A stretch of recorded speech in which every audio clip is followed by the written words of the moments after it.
Friends, welcome to via vlogs. ఈరోజు నేను మీకు చూపించబోయే రెసిపీ కొర్ర అన్నం గోంగూర పప్పు అండి. చూడటానికి చాలా యమ్మీగా ఉంది కదా. యమ్మీగా మాత్రమే కాదండి, టేస్టీ అండ్ హెల్తీ రెసిపీ కూడా. ఇది వెయిట్ లాస్ కావాలనుకున్న వాళ్ళకి, అలాగే షుగర్ పేషెంట్స్కి మన డైలీ డైట్లో కూడా మనము ఇంక్లూడ్ చేసుకోవచ్చండి. సో ఏ ఏజెస్ వాళ్ళన్నా కూడా ఈ ఫుడ్ని మనం తీసుకోవచ్చు. సో మీరు కూడా ఒకసారి ట్రై చేయండి. ఇక ఆలస్యం ఎందుకు, కావాల్సిన పదార్థాలు, తయారు చేసే విధానం ఏంటో చూసేద్దాం రండి. మరి చేసుకుందాం. కొర్రలు ఇలా ప్యాకెట్స్లో దొరుకుతాయండి మనకి, అంటే లూజ్గా కూడా దొరుకుతాయి, కానీ అవి చేసుకోవడానికి రాని వాళ్ళకి ఇలా ప్యాకెట్స్ అవైలబుల్లో ఉంటాయి. సో ఇక్కడ ఒక గ్లాస్ కొర్రలకి మనం 3 గ్లాసెస్ వాటర్ వేస్తే సరిపోతుంది. ఇలా ఏ గ్లాస్తో కొర్రలు తీసుకుంటున్నామో ఆ గ్లాస్తో వాటర్ వేసుకుందాం. ఫస్ట్ కొర్రల్ని 2 టైమ్స్ బాగా వాష్ చేసుకుందాం. ఇప్పుడు కొర్రలు బాగా వాష్ చేసుకున్న తర్వాత ఏ గ్లాస్తో అయితే కొర్రలు తీసుకున్నామో ఆ గ్లాస్తో 3 గ్లాసెస్ వాటర్ వేసుకుందాం.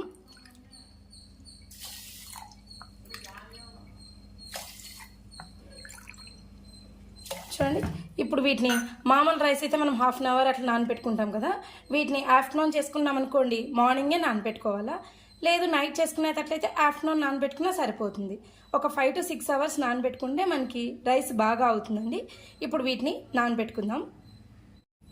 లేదు మనకు అంత టైం లేదనుకునే వాళ్ళు హాఫ్ అన్ అవర్ 1 అవర్ నానబెట్టుకున్నా కూడా సరిపోతుందండి. గోంగూర పప్పు తయారు చేయడానికి కావలసిన పదార్థాలు ఏంటో చూద్దాం. పచ్చిమిర్చి, టమోటా మన చాయిస్ అండి, యూజ్ చేయాలనుకుంటే చేయొచ్చు, లేదంటే స్కిప్ చేసేయచ్చు. పసుపు, తగినంత ఉప్పు, ఒక ఉల్లిపాయ, వెల్లుల్లి, కందిపప్పు. సో ఇక్కడ మనము కొద్దిగా వెల్లుల్లి ఎక్కువగానే తీసుకున్నాము. వద్దనుకునే వాళ్ళు తక్కువగా కూడా తీసుకోవచ్చు. ఏమంటే కొద్దిగా ఎక్కువ యూజ్ చేసినాం అనుకోండి, పప్పు చాలా టేస్టీగా ఉంటుంది.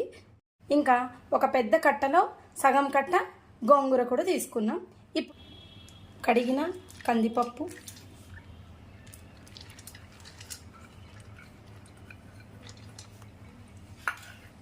టమాటా ముక్కలు, ఉల్లిపాయ ముక్కలు, వెల్లుల్లి, ఉప్పు, పసుపు ఇవన్నీ వేసుకొని ఇప్పుడు వీటికి వాటర్ మిక్స్ చేసుకుందాం. ఇప్పుడు 3 కప్స్ దాకా వాటర్ వేసుకుందామండి. మనం వేటితో అయితే కందిపప్పు కొలుచుకున్నామో ఆ కప్తోనే 3 కప్స్ వాటర్ వేసుకుందాం. కొద్దిగా లూజ్గా కావాలనుకునే వాళ్ళు పప్పు కొద్దిగా వాటర్ ఎక్కువ చేసుకోవచ్చండి. అయితే ఈ గోంగూర పప్పు అనేది చిక్కగా ఉంటేనే బాగుంటుంది. సో మనం వాటర్ అనేది మనకి కన్సిస్టెన్సీ తగ్గట్టు యాడ్ చేసుకోవచ్చు. ఇప్పుడు 2 to 3 విజిల్స్ వచ్చాక బంద్ చేసుకుందాం. ఇప్పుడు ఇవన్నీ యాడ్ చేసుకున్న తర్వాత వీటికి కొద్దిగా వాటర్ యాడ్ చేసుకున్నాం కదా, వాటర్ అనేది మన ఇష్టం అండి. పప్పు కొద్దిగా లూజ్గా కావాలనుకునే వాళ్ళు కొద్దిగా వాటర్ ఎక్కువ యాడ్ చేసుకోవచ్చు. మనం గట్టిగా కావాలనుకున్నప్పుడు ఇట్లా కొద్దిగా వాటర్ వేసుకుంటే సరిపోతుంది. ఇప్పుడు 3 to 4 విజిల్స్ లాగా మనము కుక్ చేసుకుందాం. కుక్కర్ మూత మూసుకొని క్లోజ్ చేసుకొని మనం 3 to 4 విజిల్స్ వచ్చే వరకు కుక్ చేసుకుందాం. ఇప్పుడు ఆవిరంతా వెళ్ళిపోయిందండి. చూద్దాం పప్పు ఎంత దాకా ఉడికిందో. చూడండి ఎంత చక్కగా కుక్ అయిందో. ఇప్పుడు దీన్ని మనం పప్పు గిత్తెతో మెదుపుకుందాం. మరి మెత్తగా కాకుండా కొద్దిగా అక్కడక్కడ బ్యాలు తగులుతూనే ఉంటే చాలా టేస్టీగా ఉంటుందండి. ఇప్పుడు దీన్ని పప్పు గిత్తెతో మెదుపుకుందాం. ఇలా కుక్ అయింది. ఇప్పుడు దీంట్లో వాటర్ని ఇట్లా పక్కన కొంపేసుకొని ఇప్పుడు దీన్ని పప్పు గింజతో మనం మెదుపుకుందాం.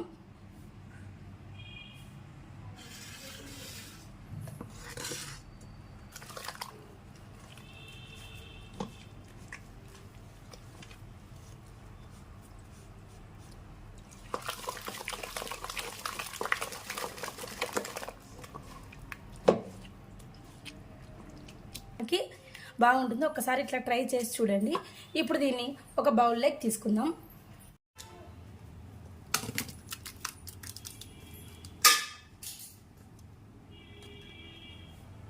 ఇందాక మనం పప్పులో కట్టు పక్కన తీసి పెట్టుకున్నాం కదండి.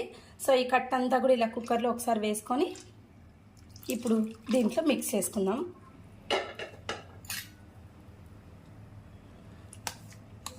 ఇప్పుడు ఈ పప్పు ఇలా కలుపుకొని వీటికి ఈ పప్పుకి పోపు పెట్టుకుందాం.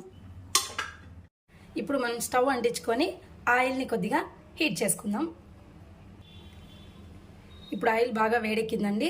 నేను మామూలుగా పప్పుకు తిరువాత వేసేటప్పుడు ఆనియన్స్ వేస్తాను, కానీ ఈ గోంగూర పప్పుకు మాత్రం మనం పప్పులోకే వేసింటాం కాబట్టి ఇక్కడ ఆనియన్స్ వేయట్లేదు. ఈ వెల్లుల్లిని ఇలా చిన్నగా స్మాష్ చేసుకొని వేసుకుందాం. చిన్న పీసెస్గా కాకుండా ఇలా స్మాష్ చేసి వేసుకున్నాం అనుకోండి, పప్పు చాలా టేస్టీగా ఉంటుంది. ఫస్ట్ వీటిని వేసుకుందాం. అవి కొద్దిగా వేగాక చూడండి, అవి కొద్దిగా వేగాక జీలకర్ర, ఆవాలు,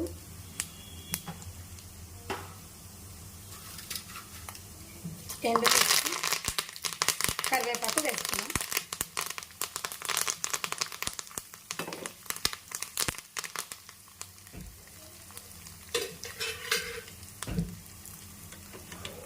ఇప్పుడు ఈ పోపుని పప్పులో పెట్టుకుందాం.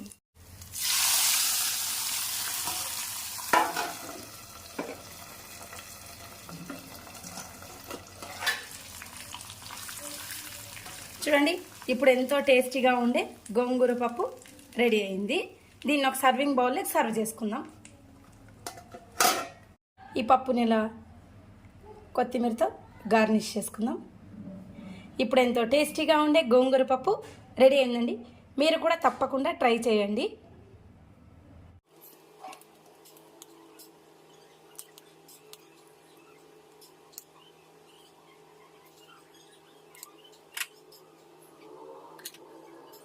ఇప్పుడు ఎంతో టేస్టీగా ఉండే గోంగూర పప్పు రెడీ అయిందండి.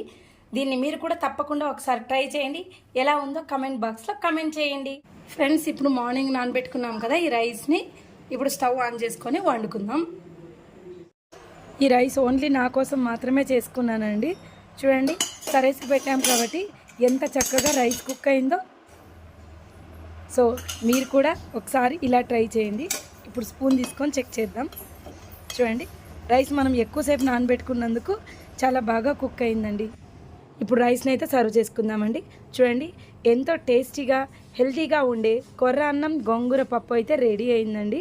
ఇది ఓన్లీ షుగర్ పేషెంట్స్కి మాత్రమే కాదండి, హెల్తీ రెసిపీ కూడా ఎవరైనా కూడా తినొచ్చండి.